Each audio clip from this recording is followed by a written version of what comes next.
नमस्कार, मी राणी चौदा रेसिपीमध्ये मी तुमचं मनापासून खूप खूप स्वागत करत आहे। आज मी तुम्हाला राजगिऱ्याचा पराठा कसा बनवणार आहे ते दाखवणार आहे।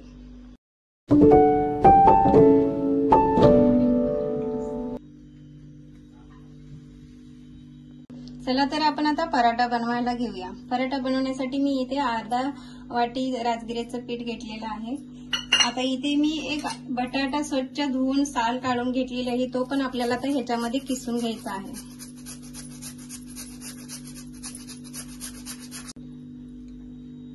बटाटा आपला इथे किसून झालेला आहे। आता ह्याच्यामध्ये मी बारीक चिरून घेतलेली मिरची टाकूया, थोडीशी कोथिंबीर पण टाकूया। तुम्हाला कोथिंबीर टाकायची असेल तर टाकू शकता, नसेल तर नाही टाकली तर चालेल।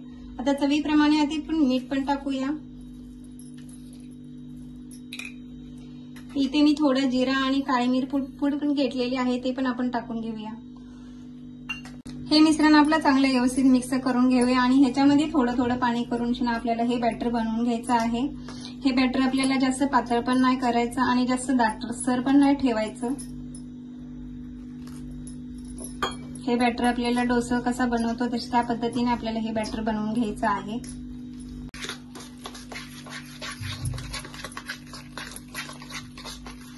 बॅटर आपला अशा पद्धतीने दाटसर व्यवस्थित बनवून झालेला आहे। बघू शकता इथे आपलं जास्त पातळ पण नाही आणि जास्त दाटसर पण नाही।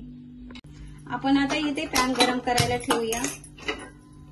पॅन आपला चांगला गरम होऊ द्या। पॅन आपला इथे गरम झालेला आहे। आपण आता इथे थोडंसं तूप लावून घेऊया।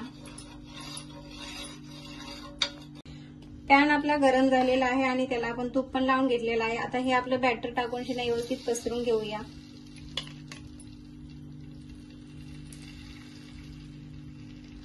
गॅस आपल्याला मिडियम आचेवरच ठेवायचा आहे।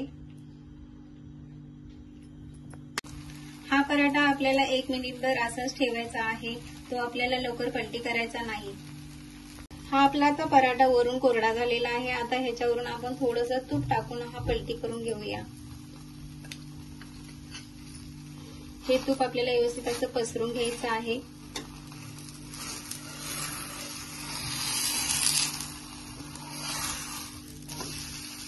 बघू शकता आपल्या पराठ्याचा रंग किती ब्राऊन आणि मस्त खमंग असा भाजलेला आहे। हा आपल्याला पराठा व्यवस्थित भाजून घ्यायचा आहे। पराठा भाजण्यासाठी आपल्याला 2 ते 3 मिनिटे लागू शकतात। हा पराठा तुम्ही व्यवस्थित नाही भाजला तर हा आपल्याला पराठा खाताना चिकट लागतो। हा आपला पराठा व्यवस्थित भाजून झालेला आहे। मी इथे तुपाचा वापर केलेला आहे, तुम्ही तुपाऐवजी तेलाचा वापर करू शकता। आपण आता हा एका प्लेटमध्ये काढून घेऊया। अशा प्रकारे आपला हा राजगिरा पराठा तयार झालेला आहे। हा पराठा तुम्ही दही सोबत किंवा खोबऱ्याच्या चटणी सोबत खाऊ शकता। ही रेसिपी तुम्ही नक्की करून बघा आणि आवडल्यास मला कमेंट करा, माझ्या चॅनलला सबस्क्राईब करा।